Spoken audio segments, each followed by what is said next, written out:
All right, so a little background on what this is. This is parcel 15. So what we agreed with the city was that we would build a temporary retail facility of some sort. With our joint venture partner, Emerson Collective, we built this. This is still a temporary facility. It is 100% mass timber, and it was a challenge to get through the city. We had months and months of discussion over fire protection and fire alarm and what's underneath this deck and whether we have to sprinkle underneath this and all of that.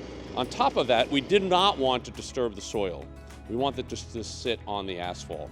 Every single column had to be cut individually sized. So each one of these columns is an individual length. We were laser shooting surveying the top of each footing. Yeah. And then every single column was cut perfectly to size. Because it was all cut to size, there was almost no waste.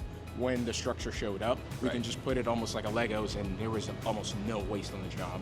The goal is to disassemble this and use it somewhere else. We have a removable wall system called fork-built wall, and we can take those walls down, panels pop off. It's a great example of what you could do with mass timber. All the wood comes from sustainable forests. It all can be reused. All the wood, tables and everything is reclaimed wood. Other little aspects of it, all the wood is FSC certified, so that was an extra cost. This is all Douglas fir wood. The whole purpose of the structure is sustainability and staying as much as off the grid as possible. And then also, the entire structure is fossil fuel free. And we're expanding the solar array on the roof and putting a larger solar array system on the roof that'll make the system completely like its own microgrid. There are 13 vendors here, but every one of these vendors never had a brick and mortar, which is we'll call wood, storefront, right? But these 13 vendors now have a place they call home, and they're doing really, really well. And the artwork here is all done by local artists. We've turned this over to the community for their usage. We help them in the management process, but it's run by the community, it's for the community, and as you can see, they take care of it, and it's great, and the people love it.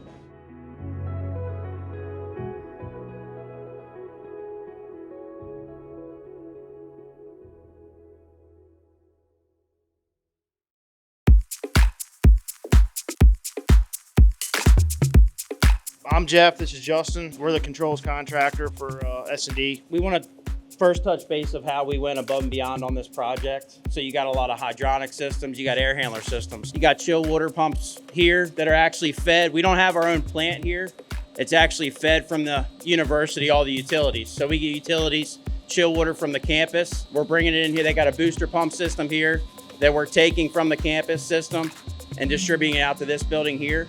And then obviously we get steam utility from the campus also. So over there we got 3 heat exchangers. On the OR levels, you have supply and return Phoenix boxes that we're interfaced to. They're air valves. They're dialed in for the correct pressures for the ORs, 31 ORs in this hospital. So since COVID, the engineers that we've came up with a pandemic sequence mode of operation, which keeps the nurses stations and the patient areas safe to the patient rooms. Takes the air out through the patient rooms instead of in towards the nurses stations for safety. The end user can actually pick what zone he wants and what area he wants to go into pandemic mode. So he would enable a VAV box. That would then overpressurize the nurses station to allow air to go from the nurses station out to the patient rooms to keep that directional flow and the contaminants so the nurses are safe and all that directional flow gets exhausted from the building. So they have a low temp chiller we're connected to up on the penthouse on the roof. And they can drive these ORs as pretty much as cold as they want. So if they have a special case and they want it, the OR to go 60 degrees, they have the ability to do that. The group that we had working was very dedicated.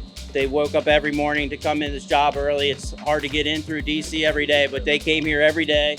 They put a huge effort into it and they saw it through. I mean, that's the big thing. The group that I had here, they stay with me from start to finish, and sometimes that's hard to find every day, but the team that we had started here and ended here, and it was a really good experience with them. I'd like to have them on the next job, really.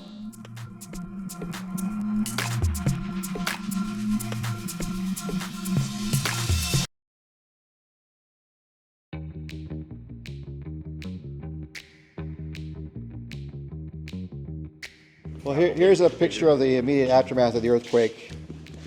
This is up on the central tower. The central tower took the worst damage. So that finial there, we're gonna make new ones. Yeah. And, because that's too far gone, not stable. The shoulder got hit by a piece of stone falling from above, and it knocked the arm off and the end of the shoulder. So I spliced a piece of, an enlarged piece of Indiana limestone in matching and the arm. And there's some metal pins in there to kind of help reinforce it, because this is a cantilevered piece. It's hanging over. You want as much strength as you can, so mechanical and chemical bond of the two-part epoxy. And then those are put in large, and then they're carved in place using measurements. And also, it's a symmetrical carving, so you can take measurements off the other side and apply them to this side. There are slight variations. They're handmade, so there's always that. You have to work with that. But also, we try to be faithful to the original and try to let our own artistic style show. We want to copy what was there before. Right. So that's a challenge too. Is when we're say I'm carving a new finial, I might have my way of doing it, but I need to look at what was there originally and with whatever's left of that piece and try to be faithful. So if we can save an original piece, we will. But if we can't, then we'll come back and start and do a whole new piece from scratch. So we're using the original as a guide to reproduce it in the shop. We came up with a plan of attack with the engineers, and there's a budget to consider as well. Mm-hmm. So the first thing was getting the building safe again, so people could come in and worship, and then it was safely getting down stuff that's damaged. So we did a whole survey and had contractors with us, engineers, and they rappelled down on ropes and surveyed the damage and sounded the building. Getting guys to come in at 9 o'clock and work on a Saturday, start their day at 9 o'clock on Saturday, and work 8 hours after they've already worked 50 hours during the week, that was a challenge in itself. There was a select few that we could count on every Saturday to do it though, so there were some good ones in it. They were dedicated to getting this project done.